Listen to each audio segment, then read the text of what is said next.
Hello guys, आप लोगों का स्वागत है आपके अपने यूट्यूब चैनल टॉपर पर। आज हम लोग जीएस के कुछ इंपॉर्टेंट क्वेश्चन लाए हैं जो बार बार किसी भी एग्जाम में बहुत रिपीट हुए हैं। ठीक है, तो आप लोग इनको ध्यान से देखिए। ज़्यादा लंबी वीडियो है नहीं, पूरा देखोगे तो आपको 30 से 40 क्वेश्चन आपको आराम से समझ में आ जाएगा। ठीक है, चलिए तो हम बात करते हैं। सबसे पहला क्वेश्चन, निम्न में से किसने स्वतंत्र भारत का पहला केंद्रीय बजट प्रस्तुत किया था? मोस्ट इंपॉर्टेंट क्वेश्चन है ये, चलिए बताइए। ठीक है, तो ज्यादा टाइम हम नहीं लेंगे। इसका सही आंसर हो जाएगा आर.के. शनमुखम चेट्टी ने सबसे पहली बार बजट प्रस्तुत किया था। ठीक है, आगे की तरफ बढ़ते हैं हम। चलिए, तालाबों और कुएं में निम्नलिखित में से क्या डालने से मच्छरों को नियंत्रित किया जा सकता है? बहुत ही इंपॉर्टेंट क्वेश्चन है ये अभी एनटीपीसी और रेलवे में कई बार क्वेश्चन ये आ चुका है। ठीक है, सबको पता है कि अगर हम लोग तालाबों और कुओं में मिट्टी का तेल डाल देते हैं तो उसमें मच्छर नहीं ज्यादा हो पाते हैं, क्योंकि उसके अंडे जो होते हैं वो उसमें डूबकर खत्म हो जाते हैं। अब बात करते हैं, इसमें मिट्टी का तेल केरोसिन ऑयल तो है नहीं, तो बात करें हम किसकी, तो इसका जो राइट आंसर हो जाएगा वो हो जाएगा गैम्बुसिया फिश। एक गैम्बुसिया फिश होती है, अगर इसको हम तालाबों और कुओं में डाल देते हैं तो ये मच्छरों के अंडों को खा जाती है। ठीक है, जिससे वहां पर पनप नहीं पाते हैं ये मच्छर लोग। तो अगर क्वेश्चन अच्छा लग रहा है तो आप लाइक कर दीजिए। ठीक है, हम टाइम ज्यादा नहीं लेंगे, आगे बढ़ते हैं। दिल्ली किस वर्ष केंद्र शासित प्रदेश बना? बहुत ही इंपॉर्टेंट क्वेश्चन है ये। ठीक है, आपके पास चार ऑप्शन है, 1955, 1956, 1958 और 1959। तो इसका जो राइट आंसर हो जाएगा वो हो जाएगा 1956। 1956 में जो दिल्ली था ये यूनियन टेरिटरी बना, केंद्र शासित प्रदेश बना। अगर हम बात करें दिल्ली भारत की राजधानी कब बनी थी, तो 1911 में बैठक हुई थी और 12 से ये आधिकारिक तौर पर भारत की राजधानी हो गई थी। ठीक है, आगे बढ़ते हैं। भारत में तुर्की शासन का वास्तविक संस्थापक किसे माना जाता है? बहुत ही इंपॉर्टेंट क्वेश्चन है ये। इसमें जितने भी क्वेश्चन हम दिए हैं सब बहुत बार एग्जाम में आ चुके हैं क्वेश्चन, सारे के सारे, कोई ऐसा नहीं कोई एक क्वेश्चन, सारे के सारे जितने क्वेश्चन हैं सब एग्जाम में कई बार आए हैं, तो आप इनको अंत तक जरूर देखिए। भारत में तुर्की शासन का वास्तविक संस्थापक किसे माना जाता है? तो इसका जो राइट आंसर है वो है कुतुबुद्दीन ऐबक। तुर्की शासन का वास्तविक जो संस्थापक है वो कुतुबुद्दीन ऐबक को माना जाता है। ये जो कुतुबुद्दीन ऐबक है, इनकी मृत्यु जो हुई थी पोलो खेलते हुई थी, ये भी आपको याद रखना है। और एक आपकी और भी एक शासक है हुमायूं। जो हुमायूं था इसकी मृत्यु हुई थी सीढ़ियों से गिरकर, याद रखिएगा। तो दो शासक हैं, इनके आपको याद रखना है। कुतुबुद्दीन ऐबक जो था ये पोलो खेलते हुए इसकी मृत्यु हुई थी, और जो हुमायूं था ये सीढ़ियों से गिरकर इनकी हुई थी। लाइब्रेरी की एक सीढ़ी थी, दीन पनाह कहा जाता है उसको, उसकी सीढ़ियों से गिरकर हुमायूं की मृत्यु हो गई थी। आगे की तरफ बढ़ते हैं हम। मोस्ट इंपॉर्टेंट क्वेश्चन है ये भी, सीसीटीवी का पूर्ण रूप क्या है? आपने देखा होगा आजकल घरों में, ऑफिसों में, दफ्तरों में सब जगह पर सीसीटीवी लगा होता है, उसी का फुल फॉर्म आपको बताना है। चलिए एक बार देख लीजिए आप। चलिए तो मैं इसका राइट आंसर बता देता हूं। इसका राइट आंसर है क्लोज्ड सर्किट टेलीविजन। इंपॉर्टेंट है ये, याद रखिएगा, एग्जाम में कई बार रिपीट हुआ ये क्वेश्चन। आगे बढ़ते हैं हम। भारत का पहला राष्ट्रीय उद्यान कहाँ स्थित है? मोस्ट इंपॉर्टेंट क्वेश्चन है। हम लोग नेशनल पार्क की वीडियो कर चुके हैं। जो लोग नेशनल पार्क की वीडियो नहीं देखे हैं उनको डिस्क्रिप्शन बॉक्स में लिंक मिल जाएगी, वहां से जाकर आप नेशनल पार्क की वीडियो को देख सकते हैं। वहां पर हमने सारे नेशनल पार्क एक वीडियो में कवर कर लिए हैं। अगर आप उसको देख लोगे तो नेशनल पार्क से आपके कोई क्वेश्चन गलत नहीं जाएगा। जो लोग उस वीडियो को देखे थे उनका ये क्वेश्चन सही जाने वाला है। तो देर ना करते हुए हम आगे बढ़ते हैं। इसका जो राइट आंसर है वो है उत्तराखंड। जो भारत का पहला नेशनल पार्क था वो था आपका जिम कॉर्बेट नेशनल पार्क। ठीक है, ये आपका पहला नेशनल पार्क था। इसकी स्थापना 1936 ईस्वी में हुई थी। ये तीन चीजें यहां पर आपको याद रखना है। ठीक है, आगे बढ़ते हैं। पेरियार राष्ट्रीय उद्यान किस जानवर के लिए प्रसिद्ध है? इंपॉर्टेंट है, बताइए। हाथी के लिए प्रसिद्ध है, शेर के लिए प्रसिद्ध है, हिरन के लिए प्रसिद्ध है या बंदर के लिए प्रसिद्ध है? चलिए अगर हम बात करें तो जो पेरियार राष्ट्रीय उद्यान है ये आपका स्थित है केरल में, और ये किसके लिए फेमस है? हाथी के लिए। तो ये भी याद रखिएगा किस कहां पर स्थित है ये। ठीक है, इंपॉर्टेंट है। आगे बढ़ते हैं। भारत की 22 राजकीय भाषाओं को किस अनुसूची में रखा गया है? ठीक है, ये भी इंपॉर्टेंट है। चलिए, जब ये संविधान की बात हो रहा है, संविधान जब बना था तो उसमें कुल 8 अनुसूची थी, लेकिन बाद में इसमें 4 अनुसूची और जोड़ दी गई और टोटल कितनी अनुसूचियां हो गई? 12 अनुसूची संविधान में कुल हैं, जिसमें जो 22 राजकीय भाषाएं जो दी गई हैं उसमें ये किस अनुसूची में शामिल है? 8। और इन 22 राजकीय भाषाओं में याद रखिएगा अंग्रेजी नहीं है, अंग्रेजी जो है वो नहीं है। ठीक है, और भाषाएं हैं लेकिन इंग्लिश इसमें शामिल नहीं है, 22 भाषाओं में, याद रखिएगा। आगे बढ़ते हैं। वर्तमान समय में भारत में कुल कितने उच्च न्यायालय हैं? मोस्ट इंपॉर्टेंट क्वेश्चन है, बताइए। 24 है, 25 है, 26 है या 27 है? चलिए, तो मैं सबसे पहले डाउट आपका क्लियर करूं। इस समय 25 उच्च न्यायालय हैं। पहले जो थे वो 24 थे, अब 25 हो गए हैं। और जो 25वां बना है उच्च न्यायालय वो है आंध्र प्रदेश। ठीक है, आंध्र प्रदेश में जो हाई कोर्ट बना है वो आपका 25वां हाई कोर्ट है, याद रखना है आपको। ठीक है, आगे की तरफ बढ़ते हैं हम। चलिए, राज्यसभा के सदस्यों का कार्यकाल कितना होता है? इंपॉर्टेंट है। चलिए, इसमें हम लोग ज्यादा टाइम नहीं लेते हैं। जो राज्यसभा के सदस्य होते हैं इनकी जो कार्यकाल होता है वो 6 साल होता है। लेकिन अगर हम बात करें राज्यसभा के सभापति का तो ये होता है 5 साल। याद रखिएगा, अगर सदस्य पूछेंगे तो 6 साल होगा और सभापति पूछा जाएगा तो 5 साल होगा।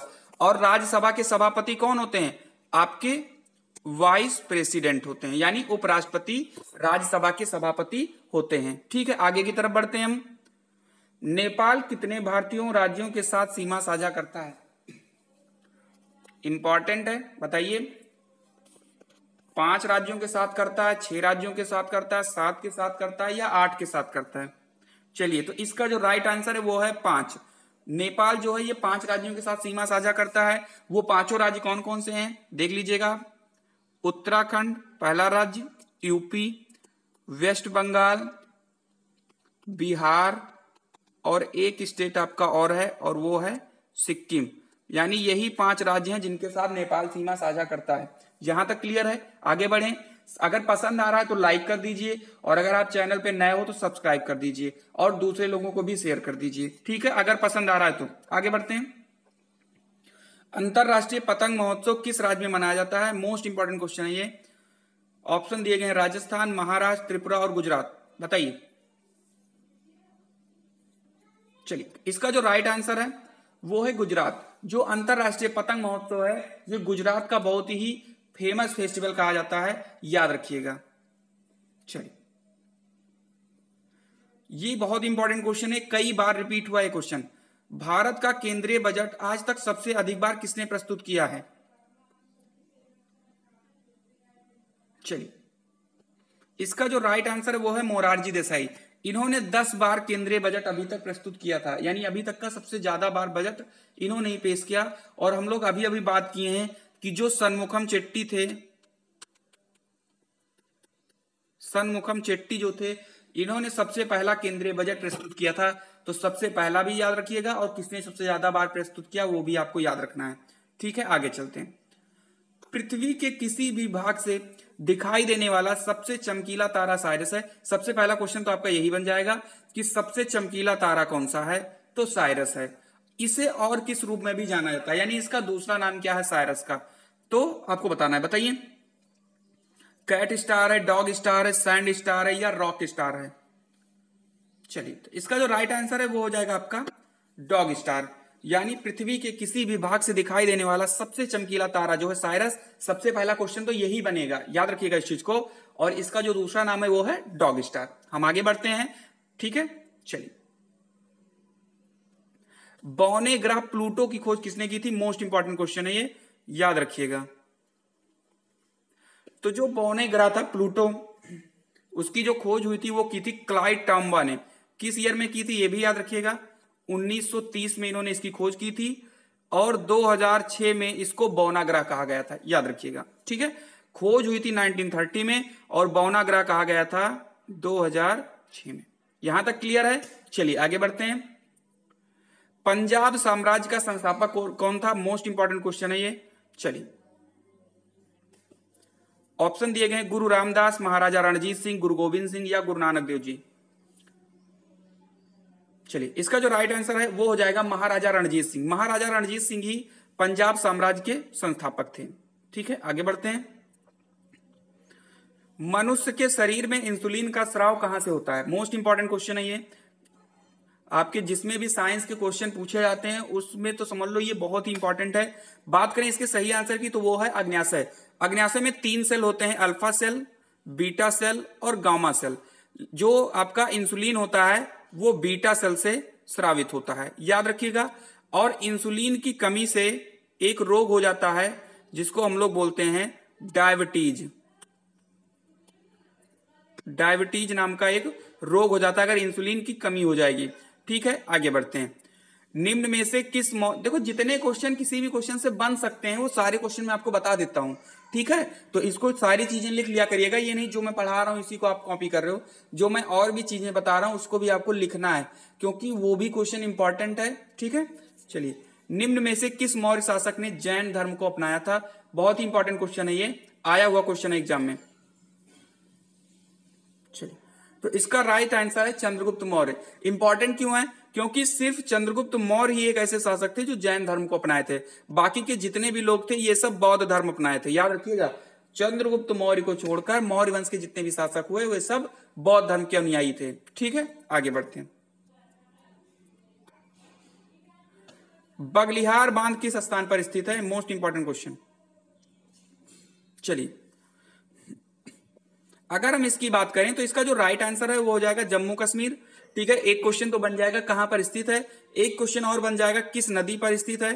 तो नदी आपको याद रखना है और ये है चिनाब। ठीक है, चिनाब रिवर आपको याद रखना है। आगे बढ़ते हैं। फतेहपुर सीकरी का निर्माण किसने कराया था? बताइए। ठीक है, तो इसका जो राइट आंसर हो जाएगा वो हो जाएगा आपका अकबर। ठीक है, फतेहपुर सीकरी जो है ये अकबर है, अकबर की मतलब अकबर ने इसको निर्माण करवाया था। तो यहां तक आपका क्लियर हो गया होगा। अब अगर हम बात करें इसमें जहांगीर की, तो जहांगीर के टाइम पीरियड को पेंटिंग का स्वर्णकाल कहा जाता है। याद रखिएगा, पेंटिंग का स्वर्णकाल कहा जाता है जहांगीर के पीरियड को। और जहांगीर ने न्याय की जंजीर भी लगवाई थी, ये भी याद रखिएगा, न्याय की जंजीर जहांगीर ने लगाई थी। यहां तक क्लियर है? चलिए आगे बढ़ते हैं हम लोग। चलिए, हाँ, तो ये जो क्वेश्चन है आपका कैबुल लामजाओ नेशनल पार्क, ये आज का लास्ट क्वेश्चन है और इसे आपको कमेंट में करके बताना है कि जो कैबुल लामजाओ नेशनल पार्क है वो किस राज्य में स्थित है। ठीक है, तो ये आपको कमेंट में लिख के बताना है क्योंकि हम लोग नेशनल पार्क के बारे में बहुत अच्छे से पढ़ चुके हैं। जो लोग नेशनल पार्क के बारे में पढ़ना चाहते हैं बिल्कुल डीप नॉलेज की एक ही वीडियो में सारी क्लियर हो जाए, उनको लिंक डिस्क्रिप्शन बॉक्स में मिल जाएगी, जाके वहां से आप देख सकते हो। ठीक है, तो आज के लिए इतना ही था, मिलेंगे हम अगले वीडियो में, तब तक के लिए